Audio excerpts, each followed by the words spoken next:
तो इस वीडियो में जानते हैं कि रावण सीता को दोबारा क्यों नहीं छुआ और मंदोदरी भयभीत क्यों रहती थी।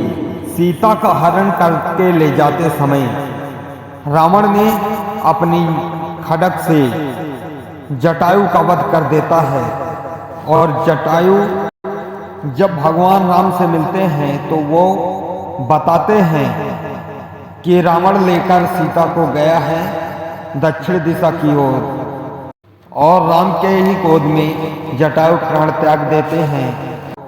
राम जटायु के सत्कर्म के कारण उसको दाह संस्कार करते हैं और आगे चलते हैं सीता को खोजते हुए। कहीं चूड़ियाँ मिलती हैं तो कहीं कबंध नाम का राक्षस जो था वो अत्यंत विशालकाय भुजाओं वाला दैत्य था और वह पूर्व जन्म में एक सुंदर गंधर्व था और श्राप के कारण वह राक्षस बन गया था, जिसकी एक आंखें थी और विशालकाय भुजाएं, जिससे वह अपनी विशाल भुजाओं से पकड़कर जंगली जीवों यानी पशु पक्षियों को खा जाता था।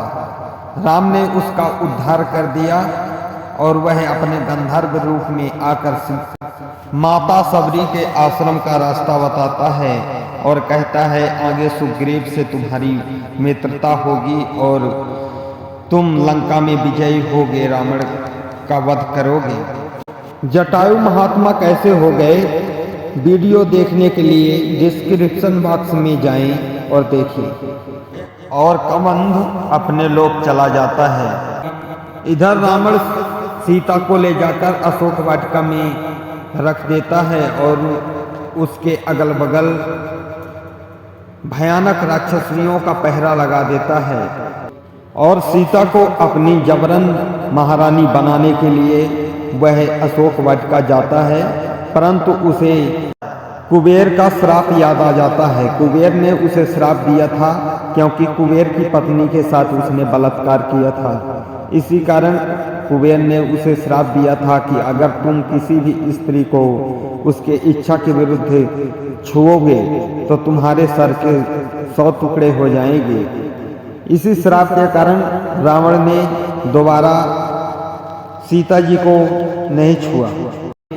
सीता जी का जब हरण किया था तब उसने छुआ था, मगर उस समय वह काम वासना के लिए नहीं बल्कि चुराने के लिए छुआ था, इसलिए उसके सर के 100 टुकड़े नहीं हुए थे। इस बार अगर वह छूता तो अवश्य ही उसके सर के 100 टुकड़े हो जाते।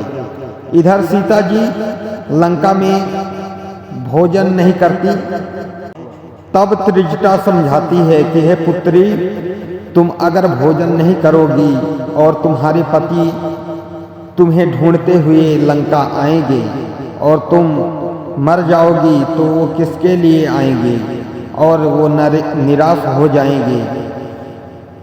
सो हे पुत्री, तुम भोजन करो और कामना करो कि जिसने तुम्हारे साथ अत्याचार किया है उसका सर्वनाश हो जाए।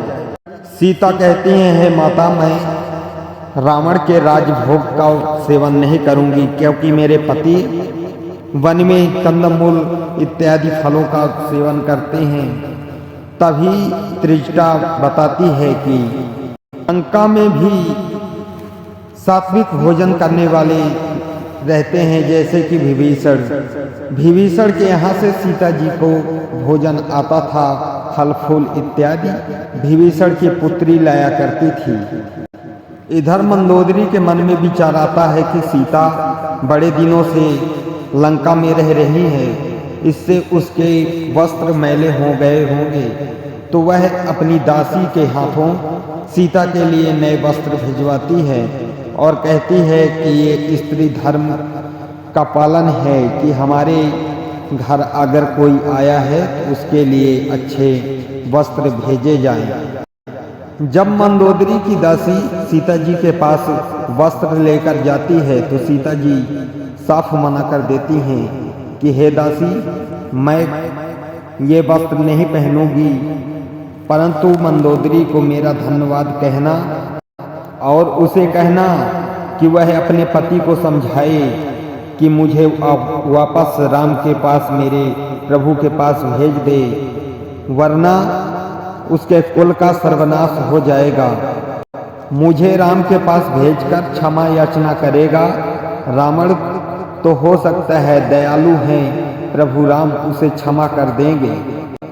यही बात जब दासी मंदोदरी को जाती है और बताती है, तभी से मंदोदरी भयभीत हो जाती है और रावण को बार बार समझाती है, मगर रावण को कहाँ समझ में आना था। दोस्तों, हमारी वीडियो अगर आप लोगों को अच्छी लगी हो तो हमारे इस वीडियो को लाइक करें, चैनल को सब्सक्राइब करें।